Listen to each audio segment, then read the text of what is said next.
Hey everyone, welcome to Plants and Politics. So, this is kind of breaking news. Trump has suspended all negotiations with the Democrats in regard to a new stimulus bill and package, something that the American people are begging for right now, something that is of the utmost importance, as tens of thousands of people now have just been newly laid off by major corporations. The airlines are on the cutting block. This is unreal. All additional stimulus money has ended. This just shows he has lost any and all of his populist political instincts that he had in 2016. So he said, quote, "I have instructed my representatives to stop negotiating until after the election, when immediately after I win, we will pass a major stimulus bill that focuses on hardworking Americans and small businesses." So essentially, he's holding the American people hostage. He's holding unemployed Americans who can't afford to pay their rent, their mortgage, can't put food on the table, are on the verge of losing everything. And he is saying, nope, if you elect me, I'll do it. He's holding everybody hostage. Elect me and I'll put something through. He's trying to say that basically the money that the Democrats are asking for is unreasonable. So he said, quote, "Nancy Pelosi is asking for $2.4 trillion to bail out poorly run, high crime Democrat states, money that is in no way related to COVID-19. Yeah, that's not true. As anyone knows, I can't stand Nancy Pelosi, but the bill that the Democrats put forth, and I laid this out in a previous video, is absolutely legitimate. It absolutely would help people. It would provide another round of stimulus checks. It's not as far as I would go. It's not as far as what I think they need to do, but it would be a stopgap. It would help. It would reinstate that additional $600 in weekly unemployment benefits, which is so desperately needed right now. There are over 20 million people who have been long-term unemployed in this country for months, some of whom have lost their benefits. Their benefits have run out. They've come to the end of the road. I mean, as anybody in the United States knows, and people in other countries might be unaware, you don't get your full paycheck. Your unemployment benefits don't cover all of the money that you were receiving, all of your full paycheck. You only get a portion of what your actual income was. People need that extra money. So they've now been sitting, waiting.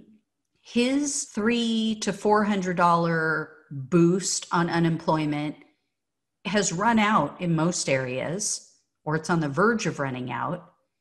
And people have been without that extra $600 since the end of July. There are literally millions of Americans who can't afford basic necessities right now. And he's saying, you're just going to have to sit and spin until after the election. And we all know that this may not be over on November 4th. By all accounts, because of COVID, because of the way so many people are having to vote this year by mail-in ballots, it's unlikely we're going to have any kind of answer on election night. I mean, millions of ballots have already been cast, but many states don't allow you to start counting them, to start opening those envelopes until the day of the election. So we may not even know who won the election for days or even weeks after Election Day. So you're talking about leaving American citizens who literally are on the verge of being kicked out, because we know from news reports that a lot of these landlords are saying, to hell with this rent moratorium. I don't care what they say. I'm still evicting people. Because they know when people have no money, when they're destitute and they're desperate, what are they going to do? They can't afford to go get an attorney. They're trying to figure out how they're going to sleep that night or where their next meal is going to come from. They don't have time to go to court. And the courts, a lot of them are shut down or they're completely backed up. What are they going to do? I reported on one guy who couldn't make his rent payment, and the landlord sent somebody over there and shot his dog. This is the kind of shit that's going on. And this freaking madman is saying, yeah, well, we'll just let him sit and spin for another maybe 2 months. Are you kidding me? He has shown that this is on him. This is 100% on his shoulders. Kind of like when he shut down the government. So it's your responsibility now.